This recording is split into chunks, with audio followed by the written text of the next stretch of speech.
trying to figure out the tech, trying to master the technology. And they're taking that same approach we took to yesterday's technology. I see you on LinkedIn. You're very vocal about AI and what the future has. No formal education beyond high school. And I just got lucky throughout life. And AI is going to change everything.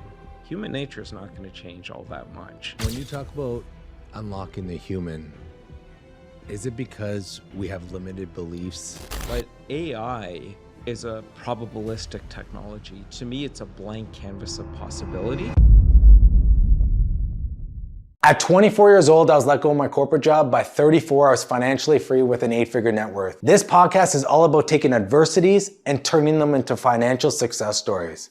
I'm gonna ask for one small favor, and that's for you to click subscribe. Now let's get to the journey. Nish, welcome. David, thanks for having me on. It's been a pleasure coordinating this with you and getting you on my podcast because I see you on LinkedIn. You're very vocal about AI and what the future has. But before we get there, who are you? That's a great question. My girlfriend asks me that question every now and then because she's an actress in addition to being a realtor. And often she has to stand in front of casting agents and they ask her, describe yourself in 2 minutes. And she says, how do you describe yourself? And I'm at that stage of my life where I just go, I'm Nish. That's it. But in terms of background, I'd say I've got a mutt background. I often joke I'm not trained to do anything, no formal education beyond high school. And I just got lucky throughout life. That old adage or cliche, show up and good things will happen. I feel like that's been my MO throughout life. People took chances on me that my resume and my pedigree hadn't earned yet. And what I've done throughout the course of my career, my life, is I've had the chance to start companies sometimes, join other companies, and help people build out their vision, scale up their companies. Done the occasional stint at larger organizations. Had failures along the way that I learned from, a couple of successes and exits along the way as well that I was fortunate to be part of. And I would say the one thing that really defines me, other than showing up and doing the work, is my GPS is always set to curiosity, Mm, and I'm always looking for what's next. mm. I resonate with that a lot because I feel like I'm such a curious person. That was one of my core values in my last business is stay curious. What are you curious about AI right now? What I'm curious about AI, like the technology is fascinating. I think the technology is magical, probably the easiest tech we've ever been given, but also at the same time the most complex. Um, and to me, AI is middleware for the human imagination. And what I'm really curious about when it comes to AI, the part that fascinates me is not the tech, it's us. Because I think to unlock the value of AI, its full potential, it's really about unlocking our potential. And that's where I see most individuals, teams, organizations struggling is they're trying to figure out the tech, trying to master the technology. And they're taking that same approach we took to yesterday's technology, where we would show up for a training class and somebody would teach us, okay, on this screen, here's the fields and here's what you input in each field. So somewhere downstream, you can output these types of things from this system. And that worked for yesterday's tech. Mm. CRM tools, any number of SaaS applications, they're all deterministic. But AI is a probabilistic technology. To me, it's a blank canvas of possibility. And what it needs more than anything else, it needs you, it needs me, it needs every individual's their individual fingerprint of their creativity, curiosity, and imagination to unlock its value beyond just the low-hanging productivity fruit that we can all get from AI right now, immediately. But that value will get quickly commoditized. The real value, the real unlock is beyond those productivity benefits. It's what do you want to create today? What are you curious about today? And how do you want to translate that curiosity, that creativity, your unique imagination into new possibilities and new value? That is what I'm fascinated by. And when you talk about unlocking the human, is it because we have limited beliefs and like in the sense Yeah. of we live in a box Yep. and we're tunnel visioned a lot, where now AI could unblock a lot of our box? Yeah, it's ironic. I think the machines are now here that will ironically allow us to be human again. Hmm. Uh, because, and this wasn't because anyone was doing anything bad or nefarious No. or evil. Yeah. And people often these days, when they're talking about AI, they're saying, well, I don't want to become a machine. The ironic thing is, I think we've increasingly become machines Agreed. over the last, 50, 100 years. Maybe it started with Henry Ford and the assembly line, or maybe it started with modern agriculture. And as our societies got bigger, like we increasingly needed to get more and more algorithmically Yeah. organized as societies, as organizations, as individuals. And we set up incentive structures and we got rewarded for doing that. And through that, we became more and more machine like. Yeah. So each of us comes into this world. And I believe that every human comes into this world. And to be human is to be creative. To be human is to be curious. To be human is to have infinite imagination. Right. But then we go into factory schooling systems and factory work systems. I think of the modern day organization as a white collar assembly line. Yeah. And over time, as much as leaders in organizations and in society at large talk about innovation and creativity and curiosity, most of us get put in these little tiny boxes on an org chart, right? And it's just like, well, just do what's in the box and then pass it off to the next box. So those natural flames of creativity, curiosity, and imagination, they get doused. I don't Yeah. think they ever get extinguished because, again, to be human is to be all those things. Hmm.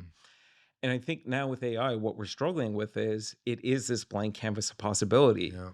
And most people are trained, incentivized, oriented towards how do I use this to scale my output, to go faster, to continuously optimize it? And that's great. So, how do my emails sound better? How do I send out 10 campaigns instead of one, or 100 campaigns instead of 10, or 1,000 campaigns, or whatever your domain of work is? Scale, speed, optimization. And that's great, but that's machine work.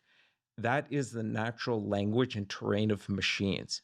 And machines are going to take that work. So, ironically, we've almost been getting the seats ready and keeping them warm Mhm. until the machines were ready to come in and do the machine work. Mhm. So you'll often hear me saying on stage or in fireside chats, let machines machine so humans can human. We should be inviting the machines in. And I understand there's fear, uncertainty, doubt around that because as we give up that machine work to the machines who are better at doing it, we're delegating not just the work, but our value and our sense of identity, because our identity is rooted in the value that we create. And now we've got this blank space, this blank canvas. And again, a lot of us haven't been following our curiosity, haven't been expressing our imagination. So we almost need a factory default reset Mhm. to our 4 year old selves when we're Yeah. those annoying 4 year olds constantly asking why. Yeah. And we would be given like Lego blocks and Play-Doh and Etch a Sketch, and we could just make things, and then we would tear it apart and make something new. And that's what AI is. It's Play-Doh, Lego blocks, and Etch a Sketch all rolled into one for adults. And we need to have the courage and the bravery to meet the blank canvas with our imaginations, to let those ideas out and to leverage AI to shape that clay of our ideas into things that might see the light of day or may not. But yeah, so long-winded way of saying we have become increasingly machine-like. as a society, as organizations, and as individuals. And the work now, ironically, is to go back to being human. That's the responsibility and accountability, and it's the opportunity. I completely get everything everything you just said. To ask you another question around that, the entrepreneur could see the blank canvas because he might be playing in that game for the last X amount of years.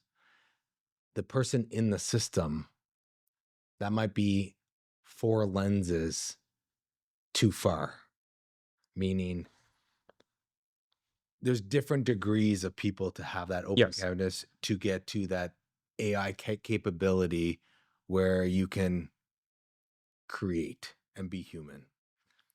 But the person that's in the system, working in the system for the last 10, 15 years, when we talk about robots commoditizing potential their work, the fear monitoring goes crazy. Yes. How does this person that's in the system get over here?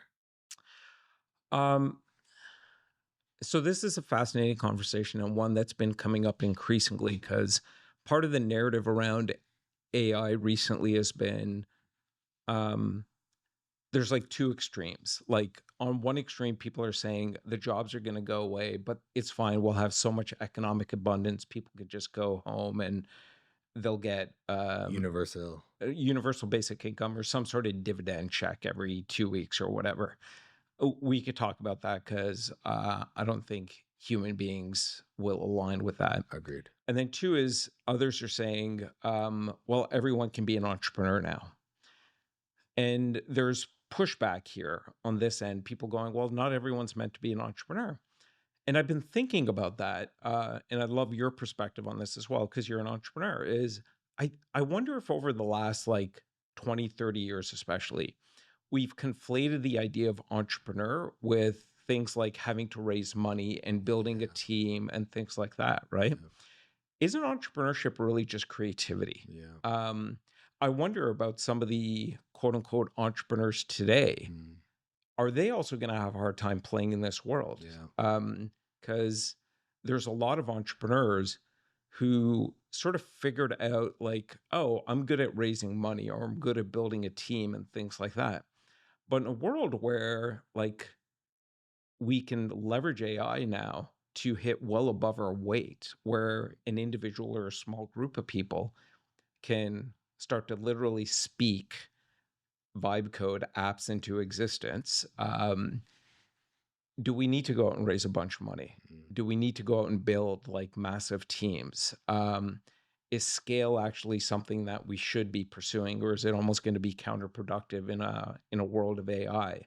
Um, I do think so. Getting back to your question, I think for somebody who has been rooted in the system of algorithmic work and output for a little or a long time, and that's how they're oriented, that's how they're wired, I don't think everyone's going to be able to step out of it. Yeah. So, and I don't have a crystal ball, but I do think it is going to be a very messy, bumpy, potentially very chaotic transition before we get to the other side of this and figure out like what the new system looks like, how it operates.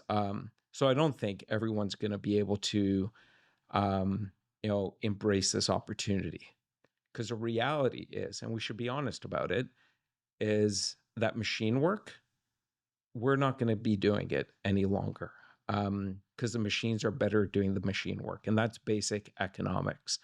The machines can do it 24/7. They don't get sick. Quality control is better for any number of other reasons. And the reality is AI continues to evolve in terms of what it can do, Yeah. that more and more of the work that we're doing is going to be consumed by the machines. Even as we create new possibilities and new value over time, that'll get copied, commoditized, codified, and the machines will consume it. So we're moving into a very different type of environment and world. none of us has a crystal ball. We don't know exactly how that's going to play out, but I am personally mid to long term very optimistic. I am a short term pragmatist. We're going to have quite a bit of chaos, I believe.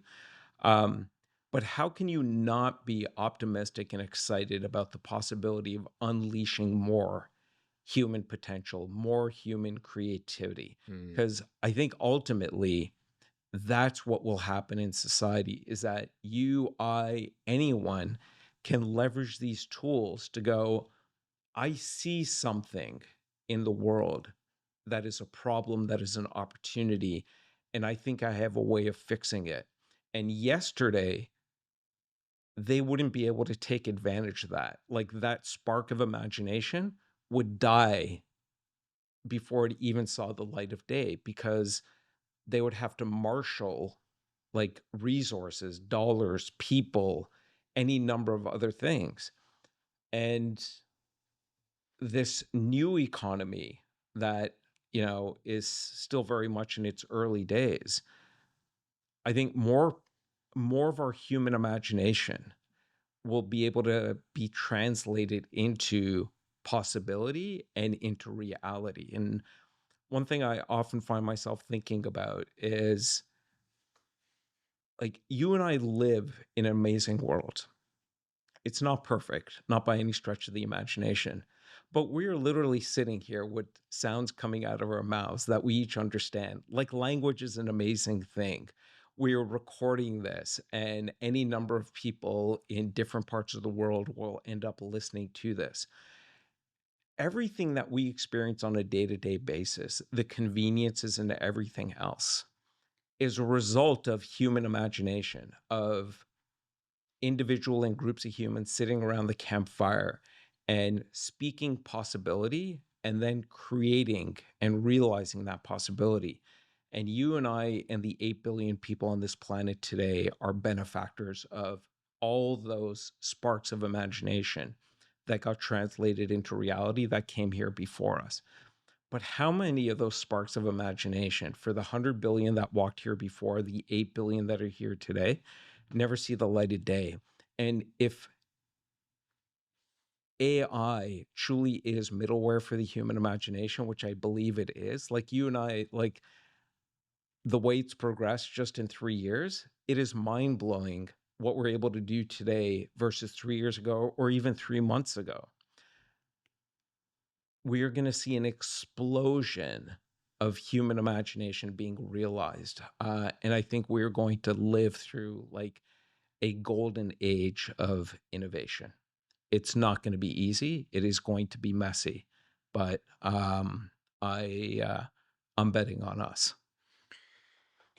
And to think on the other side, you have Uber that came in Yes. and essentially overnight replaced a lot of taxi drivers, a lot of drivers out there. Yes. This unlock of technology with the human, does the money flow to the top where, hey, you're building an app, you're commoditizing something, and you reap the benefit of it? But how about everyone else in the system that is potentially not doing it? Yeah. The not just the honest, but the realistic answer is I don't know. You don't know. Nobody does. Here's some of the ways I'm thinking about it of how it might play out. So first of all, with Uber, and I'm going to talk about dinosaurs. Uber, the taxi companies didn't adapt. They just sort of stood still. And when I say dinosaurs, we all think about the meteor, right? That hit 65 million years ago. And because of the way schooling systems work, the my assumption, anyways, growing up is, oh, the meteor hit and the dinosaurs immediately died. The reality of what happened is the meteor hit and dinosaurs caught in the immediate blast radius died, right? Like volcanoes, fire, earthquakes, tsunamis, whatever else. It actually took quite a bit of time as that blast radius continued to expand and had second and third order implications for the rest of the dinosaurs to die off. It actually took like anywhere from hundreds to thousands to millions of years. And they died off because they didn't adapt. Like they maybe sensed some of the changes happening in the environment, but they didn't adapt. Some did. We call them birds today. And the same thing is happening with AI. The AI meteor hit November 30th, what was it, 2022, a little over 3 years ago. And there are some caught in the immediate blast radius, customer support agents whose jobs are highly mechanized, step by step. Basically, they're basically pre-algorithm, right? So of course AI is going to come for them first. But as AI's blast radius continues to expand, as it evolves, it will come for the rest of the machine work. And going back to Uber, the taxi companies didn't adapt. They stood still. They were the dinosaurs. And it didn't take millions of years. To your point, it took months or single digit years. And the taxi business today, like having a medallion, isn't worth very much. And I think what we need to be, so some of the things I think about is like, who's going to reap the benefits of this? I think short term, I think it's going to be a growing amount of inequality, perhaps, that the big will get more than their fair share of it, just because of established advantages that they might have. But I also think that AI to me is not just middleware for the human imagination, it's the ultimate copy and commoditized machine. Um, it's going to change the dynamics of the playing field. A few months ago, we saw this huge sell-off for all these SaaS stocks, right? People call it SaaSmageddon or the SaaS apocalypse. And basically that was a reaction to Claude Code came out, and now people were literally speaking applications into existence. And what the market sensed, what smart investors sensed is, oh, like we've moved into this next phase with AI where we're like individuals and small teams are going to be able to do so much more with it just on their own. So if we can, let's talk about some of these big tech companies for a second. Yeah. And what might happen. So their stock sold off. And a lot of people said, well, like nobody's going to vibe code a replacement for HubSpot or Workday or Right. any of these other big platform apps. 100% agree. Not today. So one vector might be like, I've never written a line of code in my life. And last year when I used Replit, it was a toy. I couldn't like, I did some. What is Replit? Replit is a vibe coding platform, like Lovable and things like that. So think of it as early Claude Code. So I'd play with tools like Replit, and I could play at developing something. But it's not anything I would be able to actually use or have like 5 other people use. Fine. Sort of got me exposed. Today, I've built multiple applications with Claude Code that I use and small groups of people use. And somebody might go, yeah, but like you're not going to put that on the iStore and like 100,000 people aren't going to download it. 100% agree. Where are we going to be in a year? Where are we going to be in 3 years?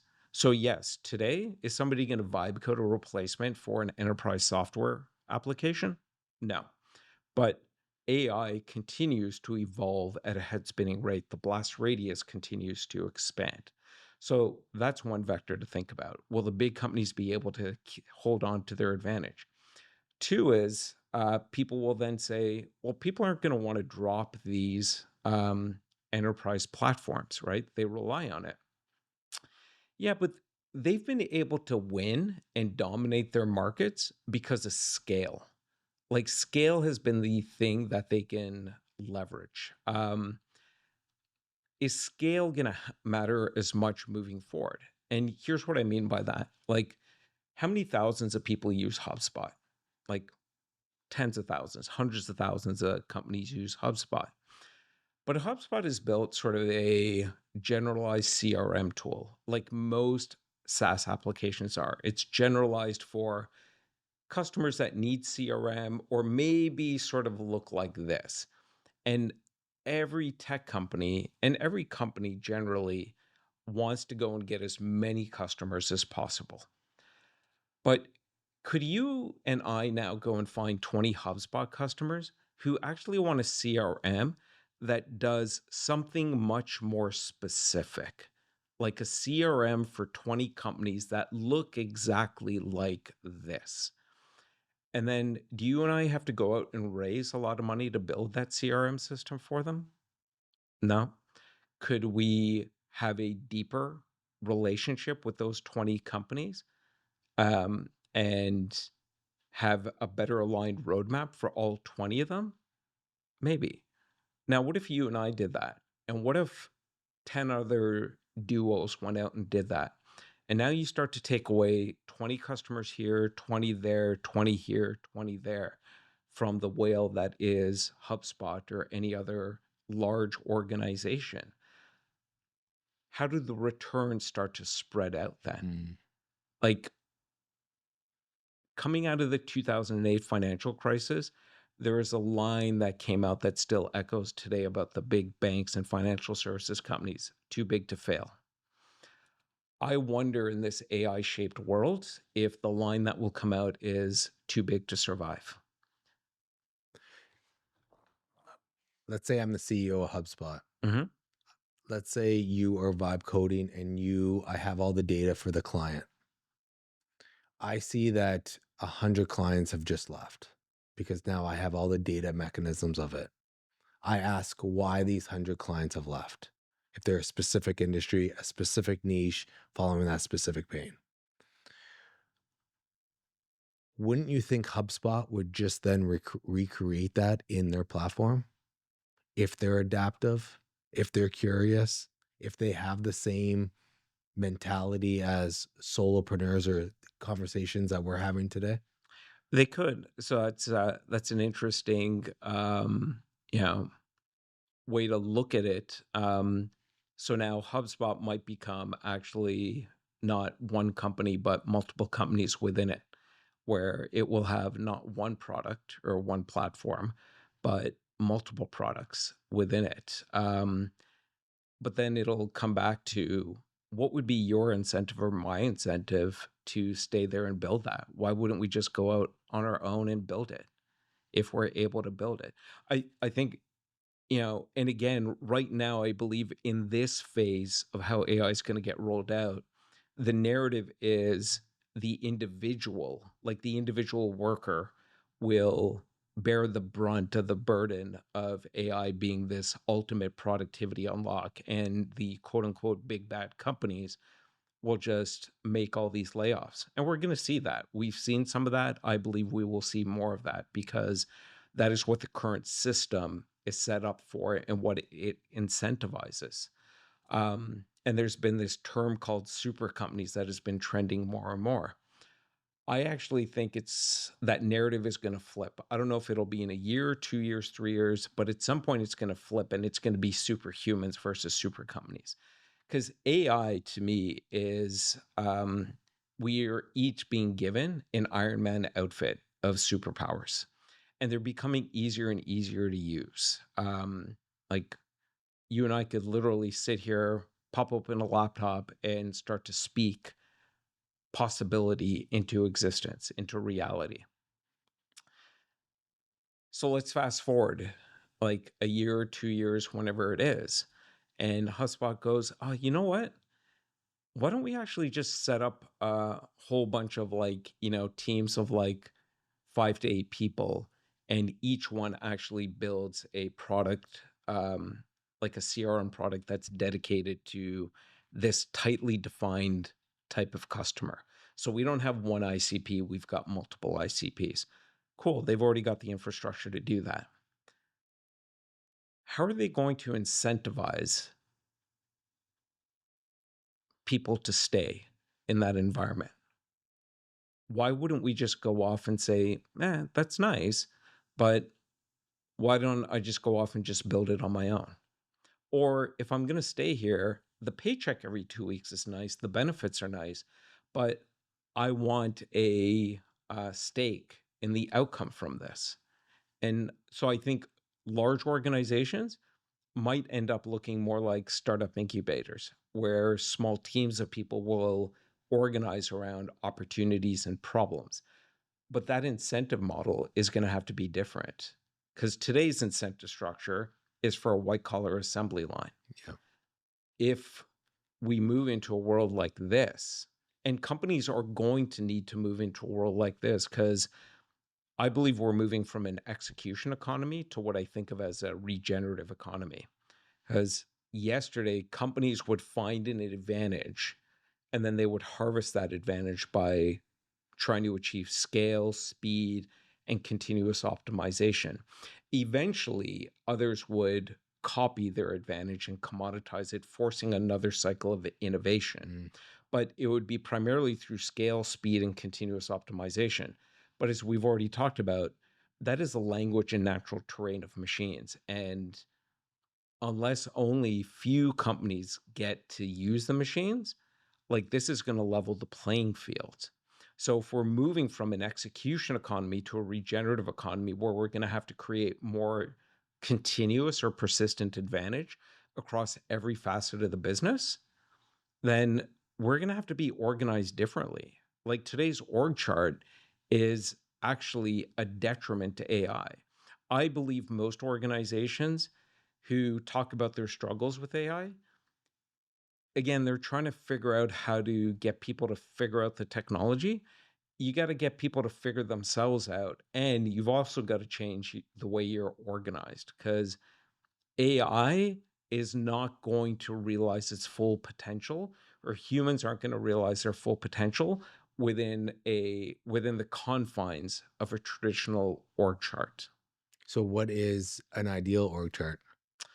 I don't know yet, but I've been thinking about it as it's not going to be the white collar assembly line. I don't know if traditional functions and job titles exist in 5, 10 years, because things will be in a continuous state of evolution and adaptation. So I think of it less as organizational design and more as organism design, as something that is continuously evolving and adapting. Jack Dorsey, the CEO of Block and the former or the founder of Twitter X, um, he recently did a significant layoff, 40% of Block. And part of the reason was AI. And there's been lots of narrative around it. And he put out an article a couple of weeks ago that's in line with what I've been talking about for a couple of years, which is, um, he's eliminating large swaths of middle management, because he's starting to navigate towards this idea of like the organization is a series of concentric circles right now. But he said in an interview with Sequoia Capital, famous VC firm out of the Valley, he said something that I've long believed is true. Once you start to think through the second and third order implications of AI, the economic consequences, moving from an execution economy to needing to be in a regenerative economy, an execution company to a regenerative company. He said on this podcast, and I think the podcast is co-hosted by the founder, one of the two founders of HubSpot, Brian Halligan. He said, I don't know what an organization is going to be. I think ultimately that is the question that is going to have to be answered. It is not going to be today's organization. Like that is going away. It's basically already a dinosaur. The blast radius just hasn't caught up to all of them.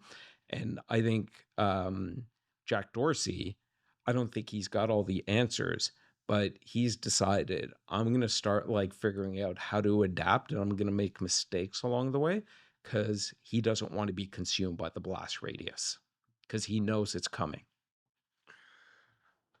This is an amazing conversation. And you're bringing up so many points in regards to going back to SaaS products. What is a SaaS product? I think the simplest, like software as a service, it's like software that sits in the cloud that usually you pay a monthly fee for. Traditionally per user. Over the last few years, we've increasingly trended towards like per transaction. And as you and I are both very well aware of, like in an AI shaped economy, it's moving towards pricing models moving around outcomes. And I believe you were at the SaaS North conference. There was a speaker there that talked about result as a service. I don't Yes, know if you heard that presentation. I didn't hear it, but I heard the term. And is that more the phase that we're going into where the outcome? So HubSpot, you go in, it's a CRM, you do the work in a platform, essentially. Yes. It's a humanized person that comes in and does still a lot of the manual work. Where if HubSpot got put on its head, now if you're building a product, you're giving an outcome to the client. Right. And that outcome would be, hey, I just took a client from start to finish in the sales journey and I got them to, I closed them, and that whole process was completed. Yeah. So result as a service or outcome as a service. And there's been this other term that's been going around for the last year and a half, not software as service, but service as software. So, because ultimately what somebody wants is an outcome. Did I get a lead that converted? Did I get a contract that, the other party signed, whatever it might be. So I do think like that is becoming more prevalent. And I think there's an opportunity for a window of time to create a lot of arbitrage opportunities around that to approach companies and go, forget the software. You could even make the case for, we can take over the work that people are doing, because a lot of the work that people were doing was basically inputting information into these SaaS products. So some other information can be outputted downstream in support of an outcome.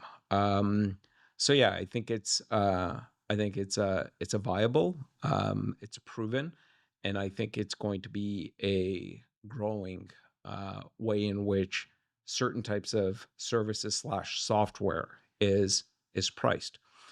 But again, you could do that for a while. Others will copy it and they will commoditize that value.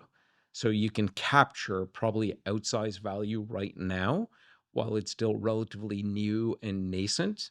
Um, but eventually others will copy it and they will commoditize that value. I've begun to believe that in this world where AI's capabilities are going to continue to expand and they're doing so at a head spinning rate.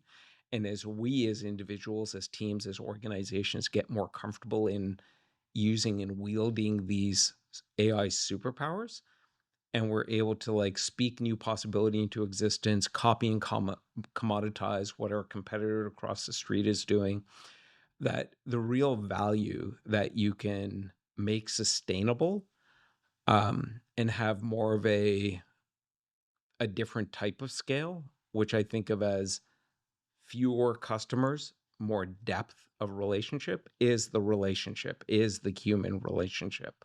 Paul Graham, famous from Y Combinator, one of the founders of Y Combinator, he one of the most common things that's quoted about him is do things that don't scale, especially at the start of um, you know, setting out and finding out what your customers need and want. Do things that don't scale. I wonder if that's something we're just going to have to think about as our core operating model, like do things that don't scale. And one thing I've been thinking about lately, and this sort of goes back to the whole notion of like, is being a big company going to be counterproductive? Because Right. AI is not just a copy and commoditize machine.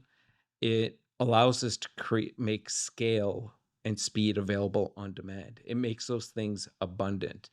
And whatever we're producing, we've seen this in marketing, right? Like, oh, you want 100 pieces of copy? Click a button. 1,000? Click the same button. 1,000,000? Click the same button. Campaigns? Click, click, click. Um, so scale and speed are not going to be as valuable. That's because the cost of scale, speed, continuous optimization is going to trend towards zero. It's going to be abundant. It's going to be relatively more easy to access to gain. So that's not where the value is. That's not how economics works. economics like delivers value to the things that are hard to do, the things that are unique. And I do wonder, again, I don't have a crystal ball. Will it be more the human connection, the relationships that will matter? And HubSpot having hundreds of thousands of customers, how can they possibly have a real deep human relationship with that many customers? They can't. Like all these companies talk about community and relationships and things like that, but they can't have real relationships. And I've been thinking about three gentlemen lately around this, even as I'm building my own AI studio, is do I want a lot of customers or do I want fewer? So Kevin Kelly has long talked about the idea of 100 true fans. So do I want like 1,000 customers or 100 true customers? Seth Godin talks about sell more things to the same people. So do I just want to sell one thing to 100 customers, or do I want to develop a relationship where they trust me, they know me, I know them, and I sell more things to them, and the relationship and the depth of the relationship compounds as I create more valuable products for them over time. Mm. And then the third person is I'll call him a scientist. Some might think of him as a cultural anthropologist, but last name is Dunbar. And he's famous for many things. And one of them is something he wrote about tribes. Because once you get past 150 people, it's hard to know everybody in quote unquote the community or the village. And that's when trust starts to erode. And I think trust, stating the obvious here, is sort of at a premium these days. And I believe in a world where, you know, we can literally spin up not just a million pieces of content and 10,000 campaigns and 100,000 vibe coded apps and deep fakes and everything else.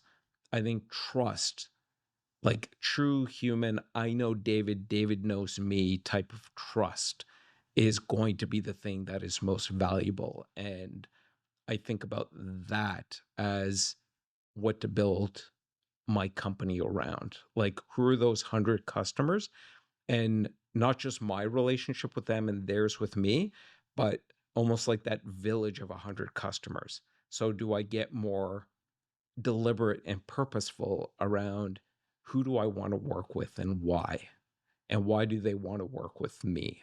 Um, that's, you know, again, we're all sailing into the fog of like this unknown.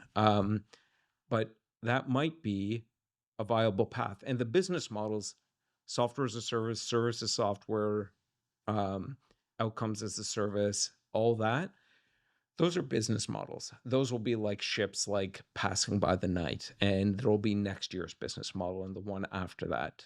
We're probably going to be moving into a time of like more rapid iteration on business models. But to me, I think the real business model, the one I'm trying to figure out and orient around for my own business, is the relationship. It's trust. It's going deep with them and them going deep with me. Wow. The whole time you were talking, these are the things that went through my mind. One, your knowledge. Two, the amount of research you're doing and you're diving into. Can you talk about, like, before I ask all the secondary questions, are you spending an hour on this a day, 2 hours? Like, is this your life, in the sense of your curiosity's at a peak right now? Like, even thinking about, you're flipping business on its head completely. Yeah. And I love that so much. Like, it resonates with me so much because, I mean, I went through my whole MBA program where it's do this, do this, do this, work in a corporate job. That whole system that we've been taught was always wrong.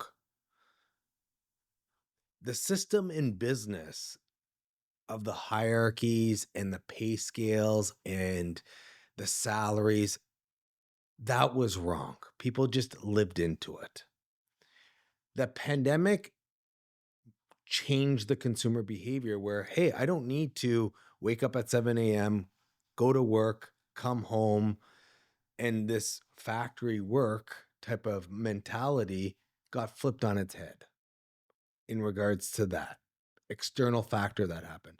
People are going back to that because the organizations don't know how to adapt to the new norm. What you're talking about in my mind is like the next like 5 steps of where we're at now of like, okay, now we know, and no one has a crystal ball, but I get your message. Let's just say AI can commoditize everything eventually. Okay. Well, if AI can commoditize everything, this goes to the point of, okay, well, if I have the Dunmar of the 150 or less, where you have relationships with individuals and you can fulfill not only 1 or 2 needs, but 15 needs, then I guess your mind goes, because I'm such a numbers person, fortunately or unfortunately, what value do you put to that and what price tag do you put to that In terms of like, business model? Because yeah, we're always taught build a product, get as many customers as you possibly can, scale the crap out of it, right. raise money, get your exit, and then do it again, because you can't just be on a beach rate anymore and live your life. Like that's, you have to have a purpose and whatnot. But you're saying there's different models out there that people can really think about. I think those models. So first of all, going back to what you're saying about like, um, you know, the current or yesterday's model was wrong. I don't think it was wrong. I think it was what we needed for where we're at as societies and economies and things like that. Well, it goes back to landlines versus cell phones, Right. in the sense of people built all this infrastructure for landlines, and then cell phones came up and it bypassed the whole landline infrastructure. Yes. So, but we needed that like yesterday's system of like this assembly line org chart to marshal resources because it was really hard to create and deliver value to the market. Um, so we did need to have these mega corporations and things like hierarchy are actually innately human. Um, Whether it's humans or primates, like we need hierarchy, we need status. Power is a thing that we biologically and like evolutionarily we have like we have like they've been advantages. So that model wasn't wrong, in my opinion. It was what was needed and necessary. And what I'm talking about, I think that possibility was always there, but it's incredibly difficult. It's hard to do. Um, I think the X factor now with AI getting injected in, it makes these possibilities within reach now. And part of this messy transition that we're going to go through is we're still predominantly in yesterday's system of how do we organize? How do we think about success? Scale, as you were just talking about, like we're taught to scale as much as possible. And I'm talking about potentially a model that has a different type of scale, not breadth, which to Yeah. me might be brittle now. Because if like I could get copied and commoditized for the services and products I offer. Like, how do I hold on to 1,000, 10,000, 100,000 customers versus 20 where I can truly deeply know them? So it's a different type of scale. And your question around how do we like What does the pricing model look like in that world? I don't know. It's we're going to have to iterate our way through this. What does the pricing model look like? What does the valuation model look like? Right? Yeah. Because I'm talking here more about like things that are a lot more ambiguous. Like, what is the value of trust in these relationships? Right. And is somebody going to want to say, "Oh, Nish, you got a great company. How many customers do you have? 100?" Like if they're using yesterday's valuation model, they're probably looking for this. I think eventually there's a way of valuing like, oh, you've got 100 true customers. You've got real depth. You're selling multiple products. Their renewal rates are, off the charts.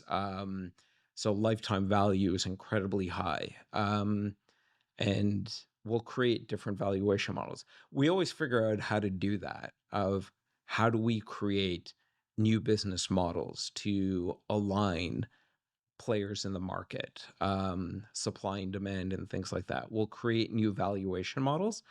But what I'm talking about here is, to me, feels directionally right. In my gut, feels right. Um, and I think most importantly for me, it feels human. Like, yeah, that's the company I want to build. And does that go back to your, at the beginning of the conversation, figure out who you are, Yes. your identity, and then lay on the business model around? Yeah, because I think And why why that caught my attention is when you said it's you, like that it's you. it's your gut. My gut would probably not say that because I'm a different person, and that's what makes people so special. You're building a business model around your gut, your instincts, who you are. I think we talked a little bit about like entrepreneurs, right? And to me, entrepreneurship is really just an act of creativity. And an act of creativity is an expression of yourself. Yeah. And I've long believed, even before AI showed up, like entrepreneurship is you expressing yourself in whatever way you want, in the truth you want to see in the world. And it might be a truth around solving a problem, creating an opportunity, and even in the way you operate. Like, how do you show up in a world? Like, you've started businesses. Those businesses are an extension of you. Yeah. Like you're embedded in them. And to me, the best entrepreneurs care about that, because they recognize, oh, this business has a name, XYZ Inc. or whatever it is, but it's you, it's an extension of you, at least when it's, of a certain size.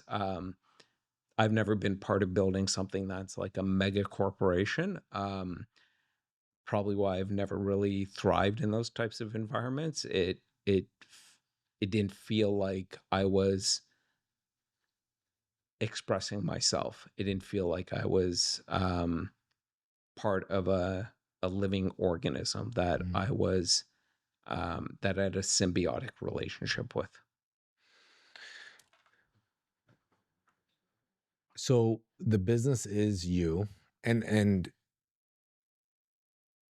when you're now designing new business models or thinking about this, when you say you have a blank page, you really have a blank page in the sense of like you're I'm just trying to go through that process that's in your mind for entrepreneurs, solopreneurs, individuals that are working at the HubSpots. Like,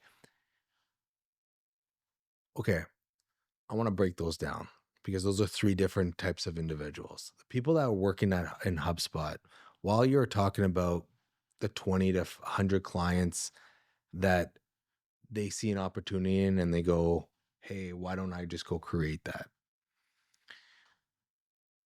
I think there's a huge mid-market, there's a huge play there where people know the customers, know the market, and now can leverage technology to adapt to it. Right. So when we talked about everything going to the top, I see a huge opportunity there for a lot of people in the organizations that might never wanted to be or never knew how to be an entrepreneur.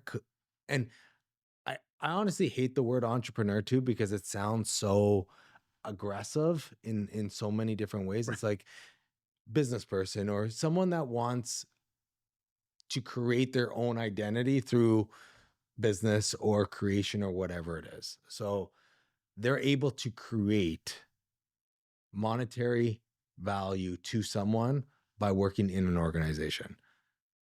That's where I see a lot of people flourish. And I do think there's a business model out there to help these individuals get them over maybe the fear of starting or other types of psychology around going through that process to then potentially being a solopreneur. Then I see the opposite side of, okay, these mega corps, they're going to want to hold and keep and Yes. fight and raise money. I mean, you look at Meta giving individuals $1 billion to come on and help them develop, and these AI architecture individuals, data scientists, all these people, they have the cash, they're spending it, and they're just trying to monopolize everything at the end of the day. And then you have, I'm going to say yourself, where it's like, okay, you've been in business, you've seen all aspects of business, you have the curiosity, you have the bandwidth, and now you're saying, why does your curiosity goes to a whole different level in my mind? It's like, why does the organization, you're challenging the status quo on everything. Why does the organizations have to be like this? Why does the business models have to be like this? Why does the valuations have to be like this? Like, my mind is not even there, which I appreciate even having this conversation now, because now my mind is going a whole different direction to be like, you're freaking right. Like, instead of typing in ChatGPT or Claude and being like, what's the business model for my business? No. Get on a piece of white paper and be like, what do you see? Who are you? What do you want? And where do you see the business for yourself? And now reverse engineer backwards and be like, okay, how do I get to this vision? Not the predetermined vision that everyone thinks about of, hey, ChatGPT, give me the best valuation for my accounting company that I'm starting to maximize the value to investors. Right. But that's what we are rewarded for. So just stepping back for a second, and I failed to answer one of the previous questions you asked me, which is, how much time do I spend thinking about this? Like, where's all this coming from? Am I doing a whole bunch of research? I'm not doing a whole bunch of research. Like, I've read a lot through my life. I had somebody actually say something to me out in San Francisco a few weeks ago that I don't think she realized how much of an impact it had on me. She was just like, I'm glad that she was talking to me and she's like, I'm glad you are here right now in these early days of AI, because it feels like you were just getting ready for this to hit and for everything you've ever been doing and thinking about, like all sort of coalesce around this moment. And I feel like that myself. I feel that way through this conversation too. And, you know, and again, like, I don't think yesterday or today's like model is quote unquote bad. It's what it is. And we've actually become, as societies and as individuals, more and more algorithmically um driven, optimized. Like, this is what success looks like, right? Like, oh, you go out and you start this type of company, and if it's got this much of a TAM or something like that, like, go out and do the following things, like run the playbook. And TAM for everyone is total adjustable market. Yes. Yeah. or in any other domain you might be in, right? We even see it with like young people on Instagram, right? They scroll through and they see like these bodies, hairdos, and lives of perfection. And they feel like that's what I have to live. And because of experiences through my life, medical issues, other life issues, probably around my mid 30s, I started to do a lot of work in terms of self-reflection. As I was getting closer to official middle age, started going back to the books I read when I was younger, like Meditations by Marcus Aurelius, read more philosophy and things like that. And I spent a lot of time going inwards. So I spent a lot of time with myself, really knowing myself. And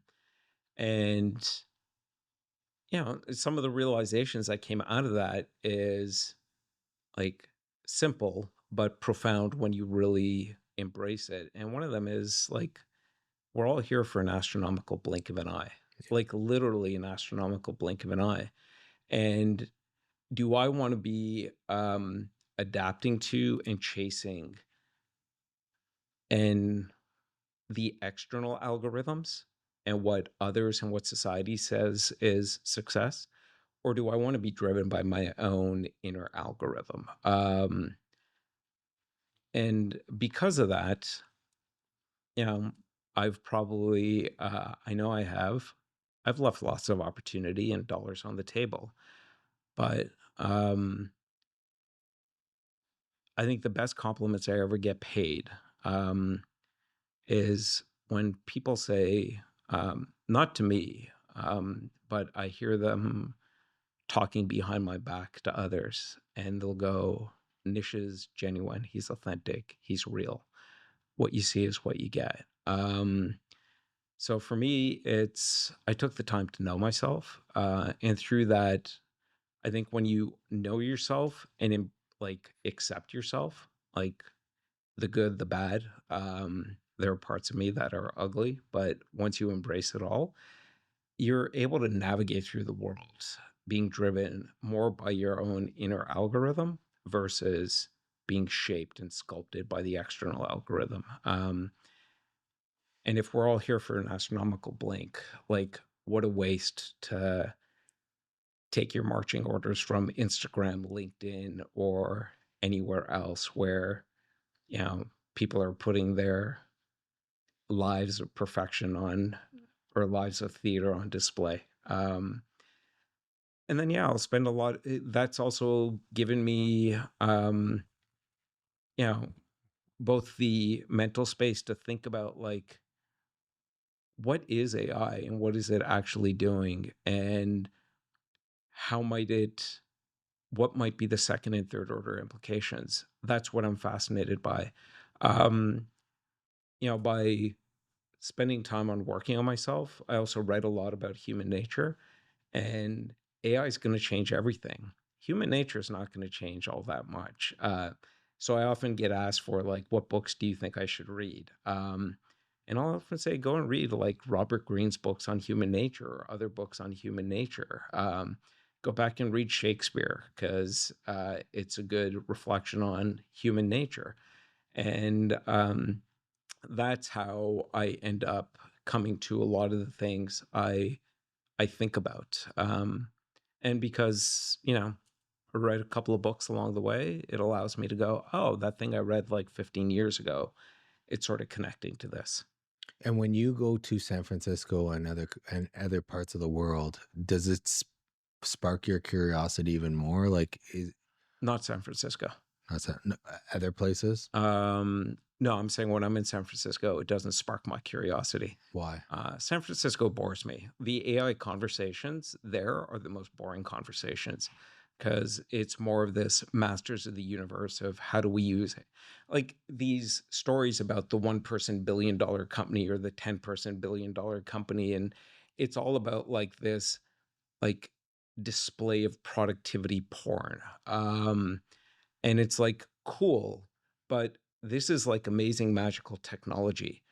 What is the future we want to prompt with it? How is this going to make the world better? And like, one person I heard on a podcast recently, Mark Andreessen, famous venture capitalist. He's a guy who built Netscape back when he was in Mm. college, somewhere in Indiana, I think. So brilliant guy, could run laps around me for anything, like knowledge based. He was on a podcast and he was just like, I have no time for introspection. And there's a lot of people that were applauding that, going, and I'm like, no, like, it, I love the fact that what came out of San Francisco and what continues to come out is this amazing technology. But what bores me is, all right, but beyond the productivity porn, beyond just the we're going to create a one person $1 billion company, like, why don't you want to build with others? Like, where's the human in this? A lot of the AI bros or tech bros are talking about, hey, don't worry, AI will create so much economic abundance that if you don't want to work, you won't have to. You could just go home.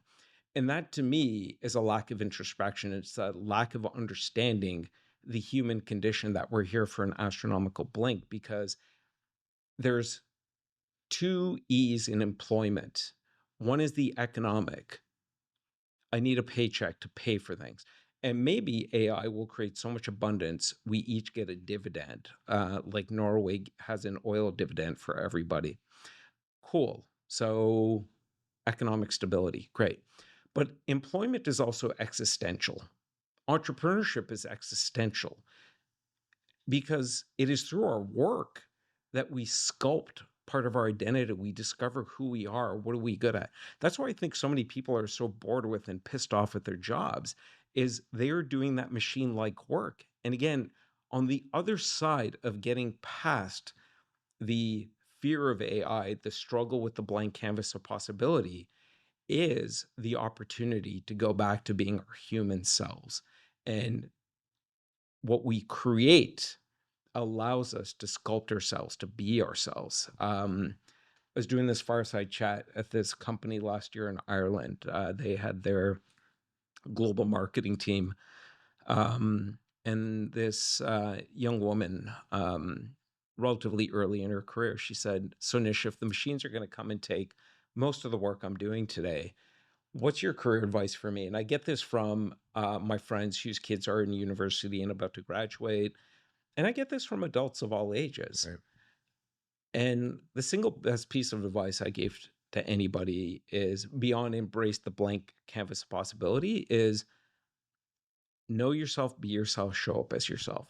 Because in a world where I believe AI is going to allow us to copy and commoditize most anything, already a lot today, much more in a year and in 10 years, what will be valuable is your perspective, and what is it that you want to create and put out into the world in whatever form it's in.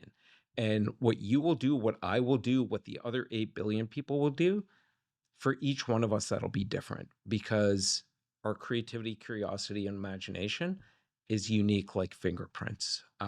It's shaped by our backgrounds, our experiences, how we perceived experiences in our lives. But that's the opportunity. And that's why I'm so excited.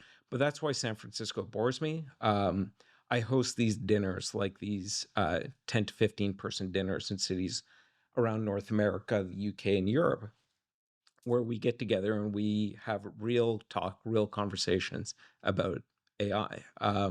Sort of like this. We just don't record them.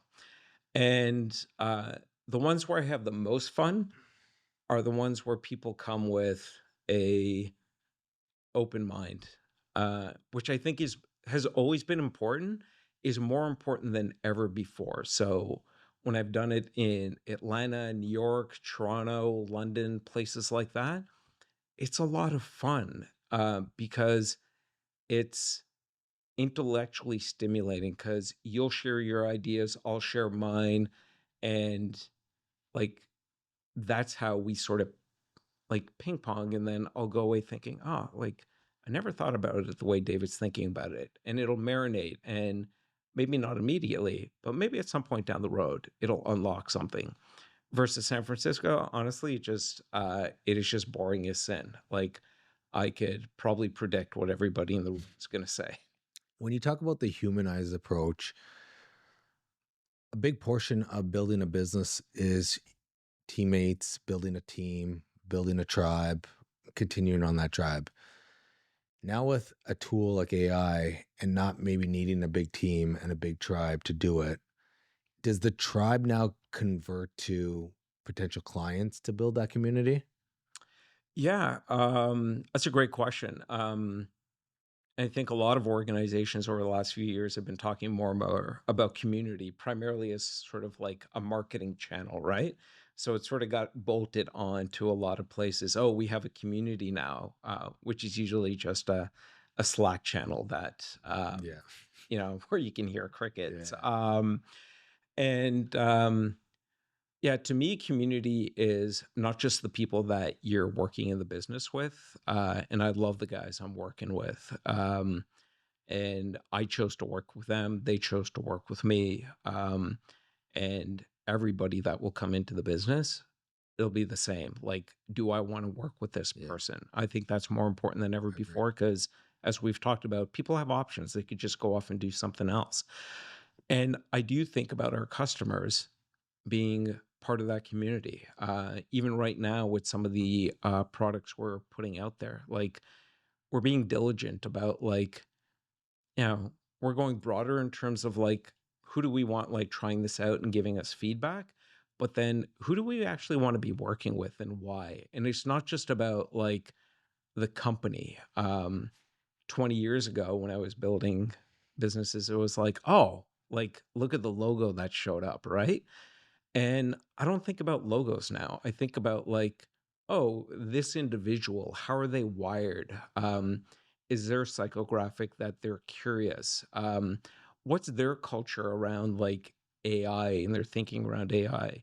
Are they just going to do like 1 + 1 = 2 AI math of like, oh, I can replace these tasks, i.e., these people with AI?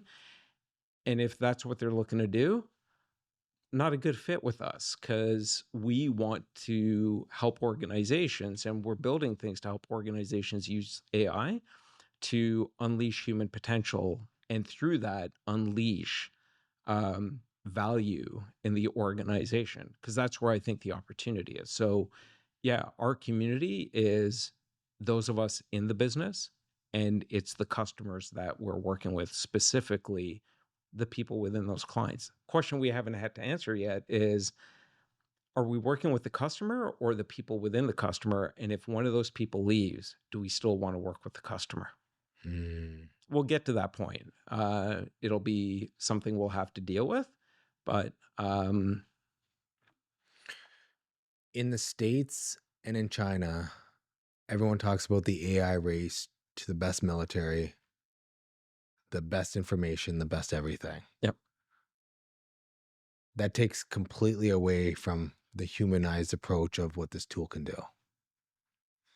So you hear all the news out there that the US government's investing $500 billion to AI. China's investing, all these countries are investing. How does Canada stand up to all the algorithms right now are either in China or United States? Canada doesn't have any, essentially. Does that limit us? Is there less opportunity there? Could that be shut off one day? Do you think about it from a global perspective as well? So one way above my pay grade. Like geopolitics, macroeconomics, like this is game theory on steroids, right? So way above my pay grade. So take anything you Appreciate hear or anybody else might be listening to with a huge grain of salt. It's incredibly expensive to build out this infrastructure and in terms of like the frontier models, yeah, it's US and China. And I know like some people have talked about like open source, so every country can have sovereign AI and things like that. I don't know if that will work. I mean, did we create sovereign social media? No, it's basically a handful of American and a handful of couple of Chinese companies, right, that dominated globally. Um, so I don't know how it plays out. I don't know if like as Canada as a quote unquote middle power coordinates with the other middle powers, and can they amass enough resources to do something on their own? Perhaps the opportunity for countries like Canada is to think more about how do we invest into AI to unleash human potential? How do we take the 40 million plus people here today and enable them with AI to embrace AI as that blank canvas of possibility and to unleash human potential? And if we could do that, because that's where most countries aren't investing, they're investing in the infrastructure. And I understand that from a military point of view. And again, above my pay grade, there's already has been, there will continue to be seismic changes geopolitically. But when I've had a chance to speak to a member of parliament or anybody else in government, what I'm pushing for, what I'm advocating for is investing in AI. I don't even know if it's education and enablement, but it's helping people show up as humans to the blank canvas of possibility. Because I think that's where we can maybe hit above our weight and unlock amazing possibilities. Because I do think about like 40 million people, even if we could get a fraction of that, you know, unlocking more of their imagination, expressing more of their imagination, what innovation might come out of that small innovation that will radiate locally and make a small ripple. What other ripples will that lead to? And then some people, what are the bigger ripples it might lead to? That's where my energy is, and maybe that's where Canada's energy should be, because trying to keep up with the quote unquote the two big dogs, I don't know if that's economically feasible. And two secondary questions. And what has stirred me to have a deeper conversation or a bigger conversation around the bigger picture of things is last week I got my first referral from Claude. So enter prompts into Claude to grow my business and to ask questions and be my assistant at the end of the day. And someone came in and I'm like, my first question with them is, where'd you hear from us? And it could be meta ads, organic social media, whatever it is. And he's like, Claude sent me here. It just got me thinking. It was like, holy crap, kind of like happy, Yeah. but also scared too, to be like, okay, we understand how much information is going into these tools. Now,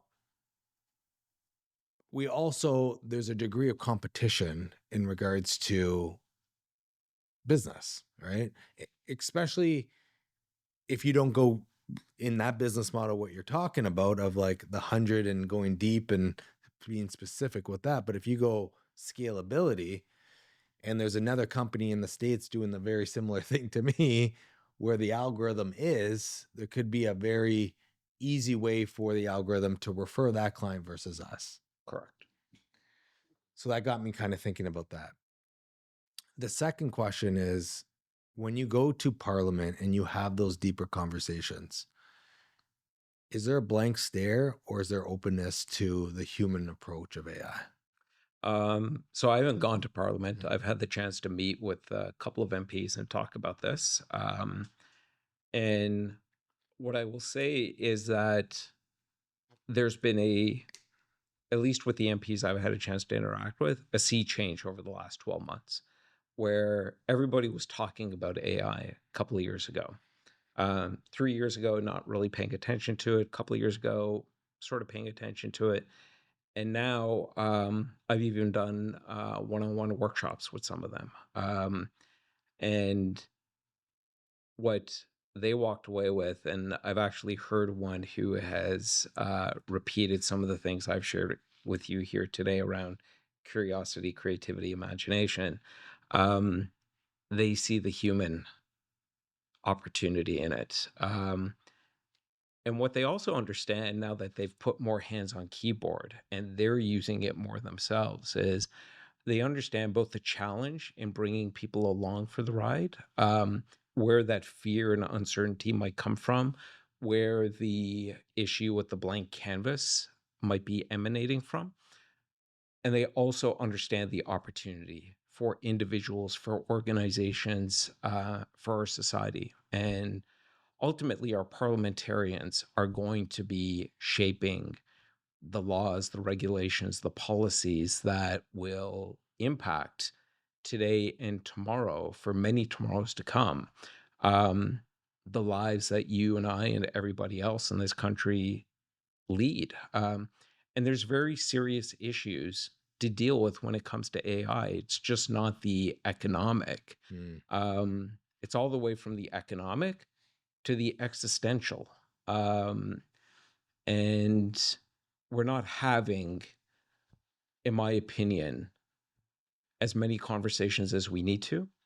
We're not having, the right conversations. Um, so I'm encouraged that there seems to be more parliamentarians who are starting to get genuinely curious about this. And they're coming at it from a place of party aside, political affiliation aside.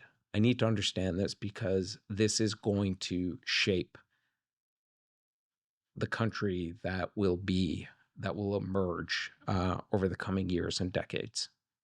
We talked about the human approach with AI.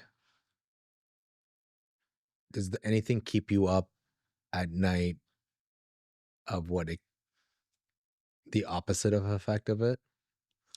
You mean like some sort of Terminator Armageddon? Maybe not that extreme, but a day in the life extreme, or I mean, we hear A handful of companies control it, and the rest of us have to sit oh, at home and watch Netflix. right, and we Yeah. talk about Uh, no. For two reasons. One is if something like that comes to pass, it comes to pass. There is I don't spend a lot of time thinking about like the extremes. And I honestly don't spend a lot of time thinking about like and try and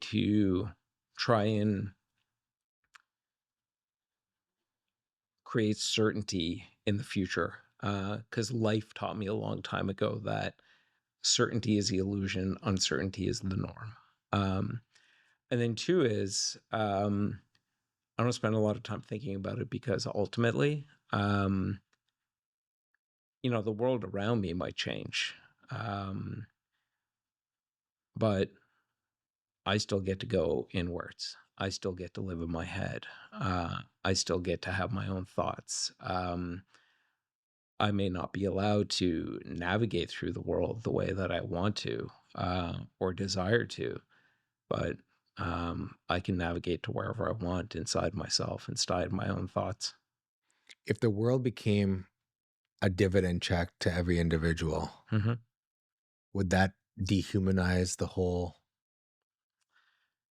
I think if it just stopped at the dividend check and that's it, like everybody go home. There was enough AI models for. I mean, I've heard. I forget who from a podcast, like probably a Stephen Bartlett AI podcast, where imagine a state where an iPhone, the iteration of an iPhone's every 6 months, let's say, where a new release happens. Well, what happens if the speed of AI gets to every 3 months, a new iteration? Yeah. Once a month, a new iteration. We will see that. 25 times a day, a new iteration, Hmm. where the human can't even keep up with Right. the innovation out there. If that becomes a reality across the board for everything, going back to the humanized, We will opt out of it. right?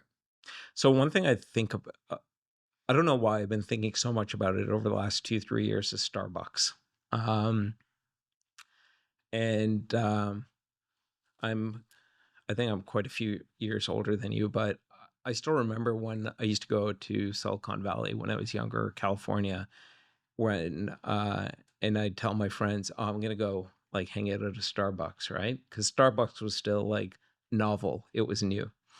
And it was that special place. You go to Starbucks, pop open the laptop, do a couple of calls, grab, this coffee that was made by a barista. And then what did Starbucks pursue? Scale, speed, optimization. Today, there's a Starbucks on every corner. You could open up your app on the phone.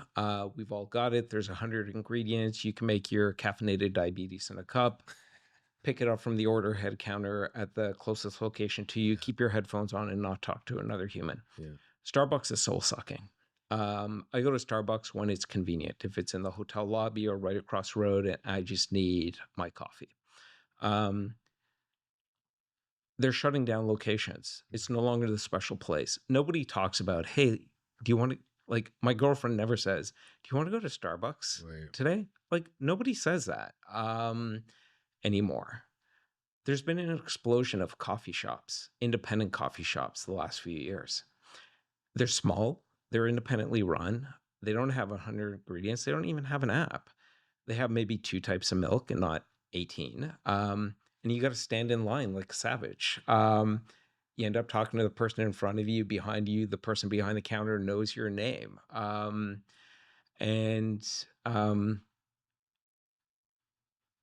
I sort of lost my train of thought. What was the question you asked?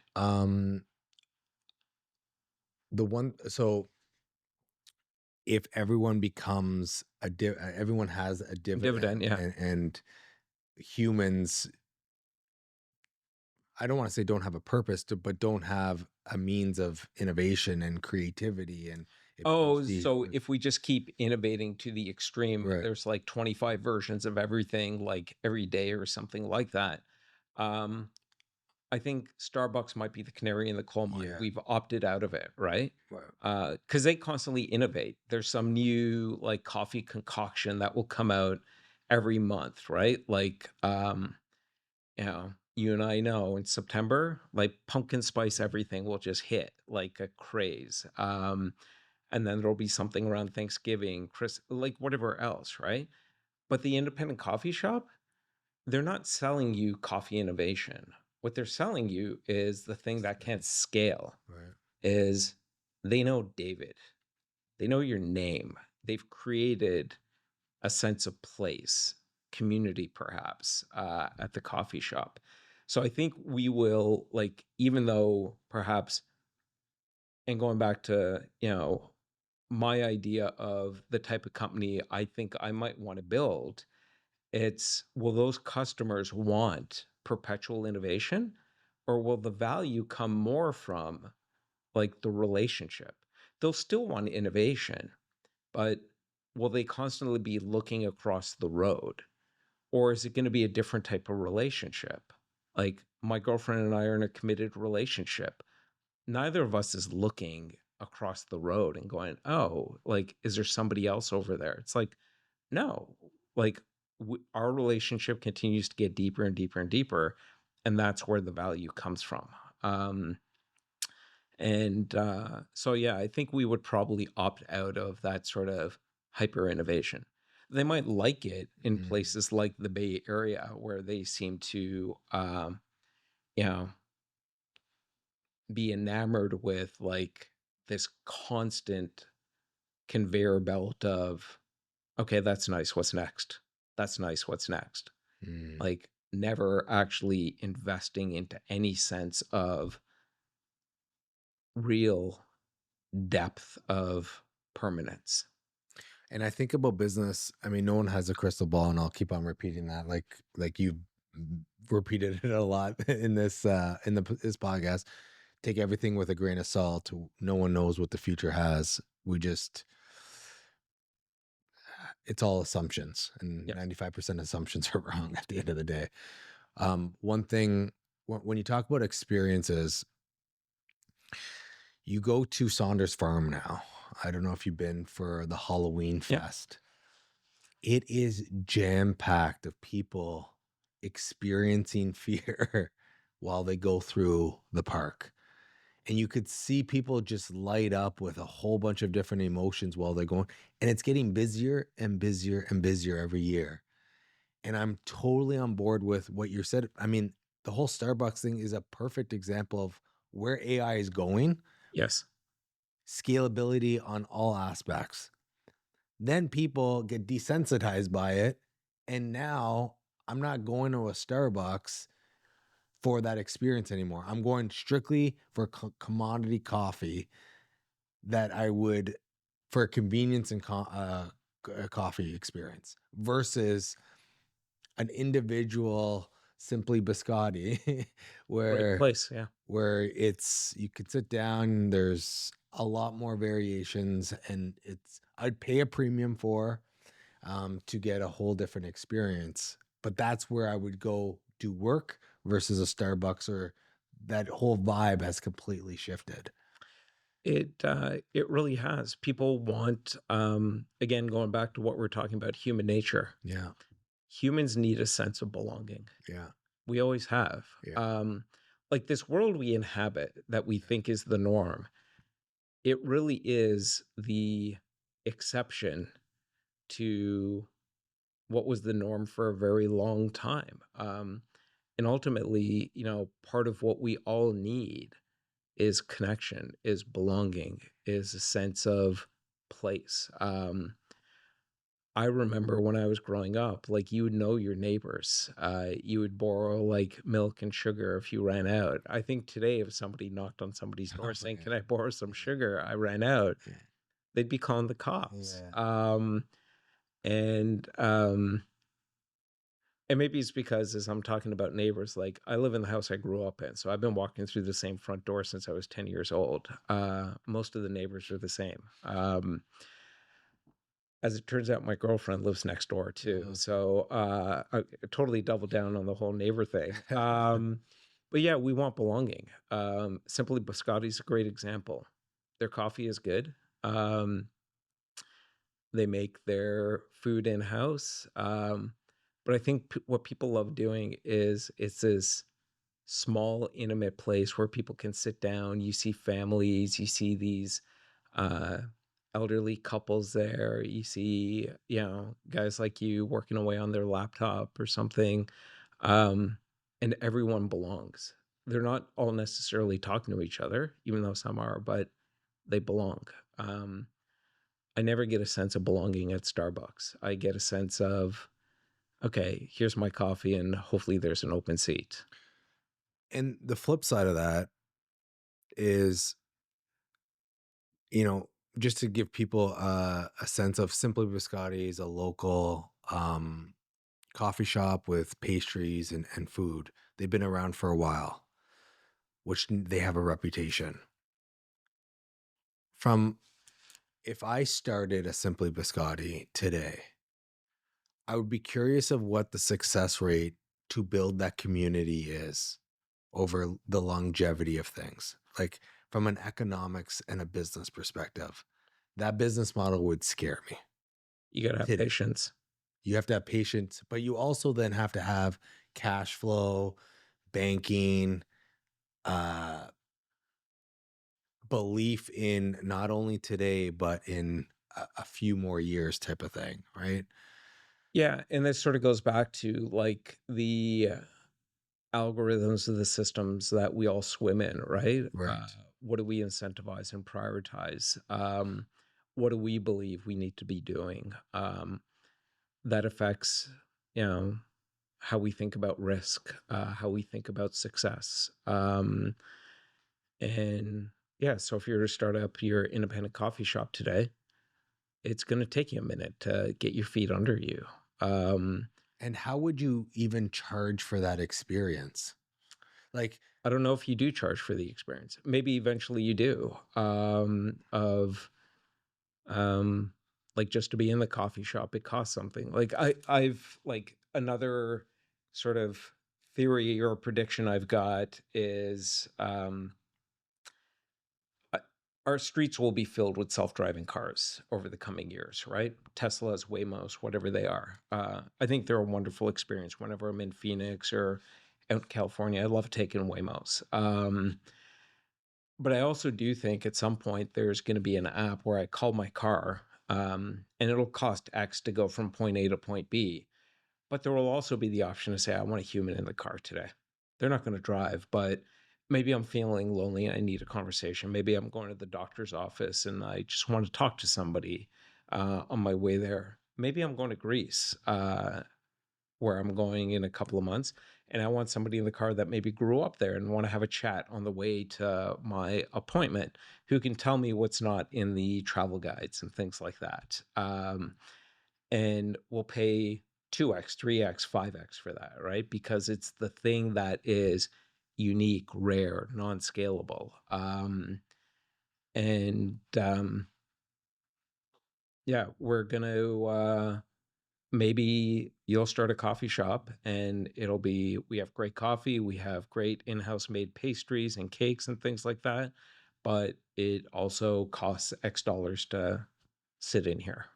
and I think that's where the business models get tricky, They can, yeah. because I see so many. I think a coffee shop's a perfect example that have the humanized experience. I see more leave and shut down Yes. than more successful, just because the economics don't work. And when we start commoditizing everything, it's like looking at that business model the way you're doing for the 100 clients or whatever to go in depth. I would love to have a collaboration session with you. Or I think it should be known, okay, well, this idea feels good and my gut says it's good. Now, how do we turn that into something that can support the business model financially? And I'd be curious to go back and forth with you in regards to like objections and, you know, planning these things out, because there's rent, there's materials expensive, and coffee's expensive, and all these affordability things that are happening now are expensive until they start going down. Well, now would I pay double the price to go to a Simply Biscotti for the experience? Now it's a human behavior thing. How do you market that different experience from Starbucks to Simply if the coffee is very similar, but the experience is different? Because my mind is so trained, it's a coffee, but this experience is just, it's better. But would I actually pay for that experience? I don't know. I haven't really. Maybe part of it goes back to what we we're talking about before. That coffee shop has to be an extension of you. What do you think a coffee shop should be? How do you think it should feel? How do you think it should function? Who do you want? Who do you see being there in your coffee shop? How do you want them to feel? And do you think that needs to exist in the world? And if the answer is yes, then I think everything else you could figure out. But that's where you got to start. Like, and I think that's always been true. I think it's more true than ever before now, where um, even if you're building something that's like a pure digital business, like what do you think needs to exist and how do you want it to feel for yourself and for the people that you're going to serve? More important than ever before. And when would you start in that scenario, start leveraging AI research and start using the tools? Like that seems like that's a creative session where you have to look at yourself, what you want, I how use you, AI as part of my creative thinking, but that- it always starts with me. right. It starts with you and Yeah. then it evolves to, because wouldn't you think the AI algorithm deflects, but it doesn't know all of you, right? And I see the deeper, the more the questions I get deeper in my AI algorithm, it gets even more confused and it just throws it right off because it has such a it has 80% of me right now because I asked Yeah. it so many questions. The 20% is where the meaning and everything is. It, it's once it gets to that phase, it doesn't make sense anymore. Yeah, I think AI is really good to help you through concepting, ideation, things like that. Um, and this reinforces what I'm always teaching others in terms of a healthy relationship and use of AI is we have to command AI. So it's always got to start off with like our perspective, our point of view. And there will be a point where there's diminishing returns. And it's just like, I see some people stay within the chat or Claude interface for way too long. And I'm like, no, like, here's where you just leave it and Mhm. you've got to go and figure it out on your own. And you've got to make the final decisions. And that's where AI could be. There's a fine line between cognitive leverage Right. and creative leverage and cognitive and creative atrophy, where we allow it to drive us to decisions Mm. that sound smart and Right. sound right. But again, going back to where we started off, like, what do you want to see in the world? And very often, what we want to see in the world is not going to fit some pretty model or algorithm. It's Mm. just like, I think this needs to exist. Mhm. And that's why so much of what we have in the world is here that we get to benefit from because people didn't follow the algorithm. They didn't follow like the model. They were like, I think this needs to exist. I think it would be super cool if like people were able to do X, or if I had a service that did Y for them, and they went out and did it. And maybe that's faith. Mm. We talked about a lot.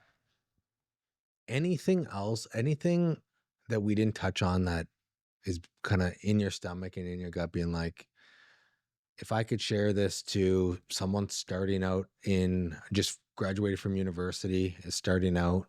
I think there's three people that I'm thinking about right now is someone just graduating. Two is someone working in an organization that sees opportunity. And then third is that person in business right now that either has a business or wants to grow their business. Anything around those three individuals that you would.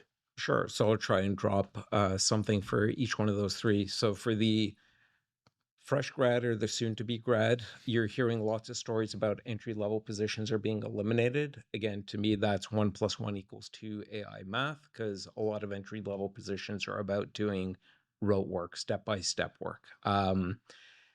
What I think I'm 54. For the first time in my life, I wish I was 20 again, because I think there's going to be turbulence, there's going to be chaos for you career wise, but I think there's a huge opportunity waiting for you to grab. One thing I'm advocating organizations do is a lot of development teams used to have like side by side programming. One person would be coding, the other person would be looking, keeping an eye on the North Star. I think there's an opportunity in organizations to think about doing a different type of side by side work. Entry level people, fresh grads, and those with experience, expertise, and some wisdom because they've been at it for a while. The fresh grads coming in with more blank canvas mind and thinking. Mm. They haven't built up habits and just biases that they don't even realize that people like me have over time because we're just used to certain ways, and then marrying them to the people with experience, expertise, and wisdom. Because one of the unlocks in organizations is we not just applying AI to the way we do things today, but to actually treat tomorrow as day one. We have a blank canvas. If the current process and the way of doing things didn't exist, how would we do it differently? And how would we, because now we have this alien species technology called AI. So marry those people, because I think in there you get 1 + 1 = 3 outcomes, Mm. and it would turbocharge how much leverage and momentum and ROI a team and organization is able to get with AI. So that is like what I'm recommending to organizations. And I do think we are going to start to see more of that. So if you're a fresh grad, don't buy the current hype around you're not needed. I think you're going to be more needed and more valuable than ever before. And if that doesn't turn out to be true, then go out and build your own thing, because now you've got like an AI Iron Man outfit and you could hit well above your weight. Mhm. You'll make mistakes along the way, but go and do it. For the person working in an organization, who might be sitting there like going, I'm afraid that they might replace me. If they're going to do it, they're going to do it. You have no choice over it. What you can't do is stand still. What you can't do is be like those dinosaurs who didn't adapt and just waited for the blast radius to catch up with them. Take advantage of being in the organization right now. They're all investing into your AI training, your AI adaptation. Take those AI tools, use them, and become Tony Stark, because they are an Iron Man outfit of AI superpowers. Do it on their dime. And if the unfortunate reality of you getting fired comes to be, well, that severance is your funding. So I think of it as fired and funding. You're funding to go out and do something where you can express your creativity and maybe start your own thing. That's not going to be true for everybody. And as we've talked about, Yeah. I think unfortunately lots of people aren't going to want to adapt or able to adapt. What was the third? The entrepreneur that either The has entrepreneur. a big business, either a 100-person business, a 50-person business Yeah. that is not leveraging AI right now, is in a traditional space or whatever. If you're not leveraging AI because you've tried it and you've determined it's not going to be able to create value for you, fine. But if you're not leveraging AI because you don't want to take the time to learn it, then you're a dinosaur. The blast radius is coming for you. Because AI is becoming and this isn't just entrepreneurs. I say this to executives all the time, because in large organizations, most executives talk a lot about AI, but they're not doing it. Right. So they're not speaking the language of the new operating system. They're not speaking the same language as others in their organization who are adopting it and are evolving the way they're working and the way they're creating value. So th- those leaders aren't going to be able to lead for very much longer, in my opinion, because it's going to that's going to catch up to them. And same for the entrepreneurs, it's going to catch up to them. And the other thing I would tell entrepreneurs is, going back to copy and commoditize, your organization, every team, every individual has to become a perpetual innovation engine. You are going to have to create new advantage on a more regular cadence. Because AI, any advantage you and I create today is going to get eaten by the machines or copied and commoditized by others at a quicker pace than yesterday. Yeah. And that's both exciting and challenging. If you did have a crystal ball, what would the next 5 years and 10 years be? Oh, wow. Like crystal ball or magic wand, and I could just like make whatever happen. Crystal ball. Um, I don't know about 5 years or 10 years. That's a long time with how quickly things are moving. I do think we are going to see quite a bit of job and economic disruption over the next 1 to 2 years. I think we're going to see a lot of volatility. And I think we're going to be shocked by who falls by the wayside and who ends up winning. We have a closing tradition on this podcast where I ask one last question. If you could put a sticky note on your first laptop before you ever got started, what would it say?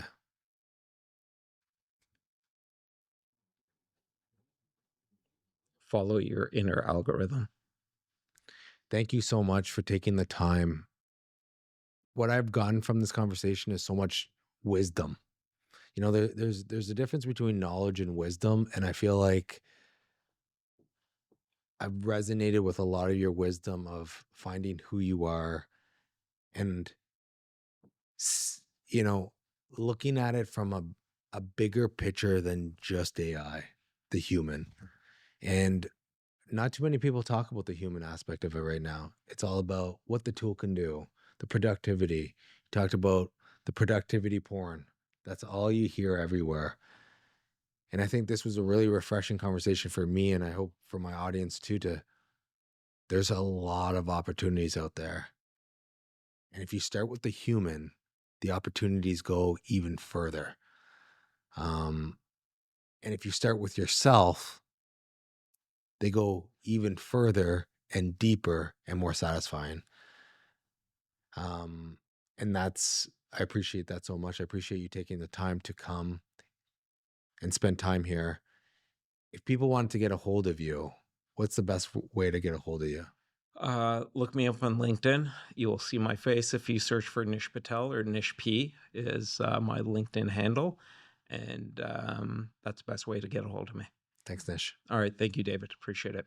Share this with a friend so that they could be a part of this journey too. Keep watching for more.